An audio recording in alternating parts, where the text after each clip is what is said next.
एबे भी मौलिक सुविधारू वंचित अच्छा कलाहांडी जिला लांचीगढ़ ब्लॉक कमरदा पंचायत रंगपारू गाँव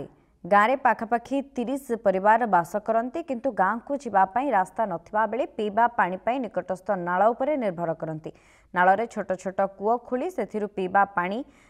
संग्रह करती। खरा दिन तो कटि जाए किंतु वर्षा दिन में से नालर गोलिया पानी पीवाक पड़ता है। सेथिपाई सरकार एथिप्रति दृष्टि दे गाँव को रास्ता सहित पीवा पानी पाई नलकूपर व्यवस्था करने को ग्रामवासी गुहारि करिसेंति।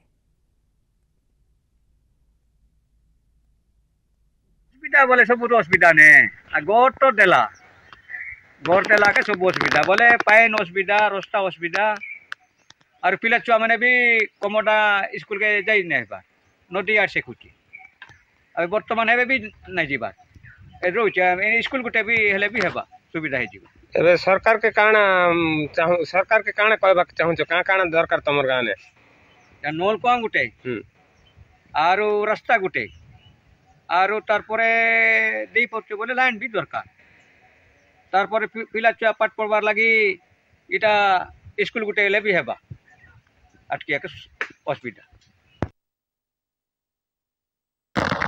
असुविधा अच्छे सर कहीं जम नल चुआ नहीं ना कि नहीं नद पाना निजे छुआर पीछू पाना जदि वर्षा जदि गला बेला में मड़े रह जो कहीं नद रो पाना का पेबा पड़ू से हमके केनो पाना नहीं परवार ने सरकार का कनो कहमु सर हमें करे के को जो के हमर लागि नल चुआ नहीं ने आरो रास्ता घाट भी नहीं ना में ई नदीर 500 कल खुली कर कहू न ले तो नहीं 500 के तो ले भी नहीं जो